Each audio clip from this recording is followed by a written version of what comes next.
Kita semua kan punya rutinitas ya, kayak cara kita ngikat tali sepatu atau rute yang itu-itu aja ke kantor. Tapi pernah kepikiran nggak sih seberapa dahsyat sebenarnya kekuatan yang nggak kelihatan ini? Nah, kali ini kita bakal coba bedah bareng-bareng soal kekuatan kebiasaan, sesuatu yang sering banget kita anggap remeh, padahal ini yang ngebentuk hidup kita. Kita akan lihat dari sudut pandang sebuah teks kuno tentang sifat manusia. Oke, coba kita mulai dengan sedikit main imajinasi ya. Bayangin deh sejenak, gimana jadinya kalau nggak ada yang namanya otomatis? Gimana kalau setiap gerakan, sekecil apapun, itu butuh keputusan sadar dari kita, setiap saat?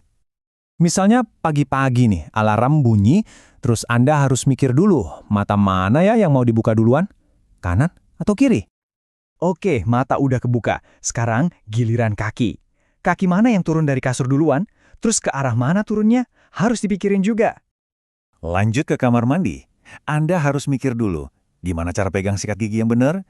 Terus pas mencet odol, seberapa kencang? Mau dari ujung apa dari tengah? Wah, ribet. Bahkan pas mau pakai baju, ya ampun, harus mikir lagi. Kancingnya mau dari atas dulu atau dari bawah dulu? Setiap langkah kecil rasanya jadi tugas yang berat banget.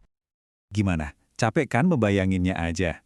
Nah, disinilah pahlawan tanpa tanda jasa kita muncul, yaitu kebiasaan. Yuk kita lihat gimana tindakan-tindakan tak sadar ini sebenarnya adalah anugerah. Coba bayangin, hidup di dunia kayak gitu, pasti jadi beban yang luar biasa kan? Setiap hari rasanya kayak, ya ampun, cuma buat ngerjain hal-hal dasar aja susahnya minta ampun. Nah, ini dia intinya. Jadi, kebiasaan itu sebenarnya adalah kemampuan kita buat belajar ngerespon sesuatu sampai akhirnya jadi nggak sadar, otomatis, dan nyaman. Ini bukan soal males loh ya, tapi justru ini bukti efisiensi luar biasa dari pikiran dan tubuh kita. Coba deh lihat bedanya. Di satu sisi, otak kita bisa tenggelam sama ribuan detail sepele. Tapi di sisi lain, dengan adanya kebiasaan, pikiran kita jadi bebas. Bebas buat berkreasi, buat mencahin masalah, buat fokus ke hal-hal yang emang benar-benar penting.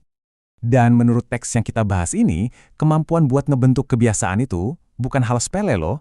Ini dianggap sebagai anugerah yang mendasar banget, yang memungkinkan kita buat berfungsi, bahkan buat berkembang.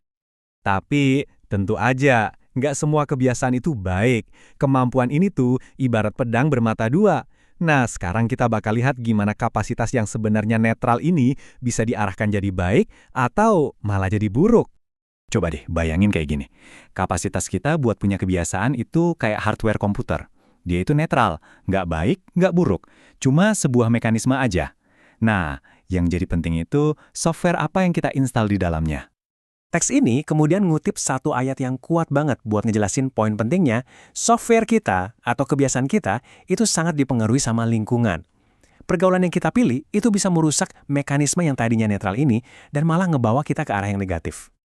Secara spesifik, teks ini menyoroti apa yang disebut kebiasaan berdosa. Ini bukan cuma kebiasaan jelek biasa kayak gigitin kuku ya, bukan. Ini lebih dalam. Ini adalah pola-pola yang udah mendarah daging, seringkali kita bawa dari masa lalu, yang secara aktif ngehalangin kita buat bertumbuh, baik secara pribadi maupun spiritual. Pertanyaannya, kenapa sih pola-pola negatif ini susah banget dihilangin? Rasanya tuh udah kayak jadi bagian dari diri kita sendiri kan? Nah, mari kita dalami gimana sumber ini ngejelasin kenapa sifatnya bisa begitu mendarah daging. Sumber ini punya gagasan yang menarik banget, yaitu soal pewarisan kebiasaan. Ini nunjukin kalau banyak dari pola negatif kita itu nggak muncul gitu aja. Tapi ini adalah pola yang kita serap sering banget tanpa kita sadari dari generasi sebelum kita, lewat contoh dan lingkungan mereka. Dan seiring berjalannya waktu, kebiasaan-kebiasaan ini bukan lagi sekedar tindakan. Mereka berubah jadi semacam keinginan yang terprogram. Tubuh kita secara otomatis pengennya ngelakuin pola-pola lama itu. Bahkan pas pikiran sadar kita pengen banget berubah. Metafora yang dikutip di sini, wah, kuat banget. Ini menggambarin betapa dalamnya kebiasaan-kebiasaan ini tertanam. Mengubahnya itu bisa terasa sama mustahilnya, kayak mengubah sesuatu yang paling dasar dari fisik kita. Oke, setelah kita paham seberapa kuat dan dalamnya kebiasaan itu, kita sampai ke pertanyaan intinya. Terus, apa artinya ini semua buat kita secara pribadi? Apa sih yang sebenarnya diungkapkan oleh tindakan-tindakan otomatis kita tentang diri kita?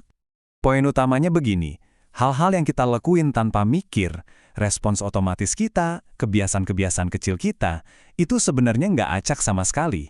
Ada polanya, ada logikanya di balik itu semua.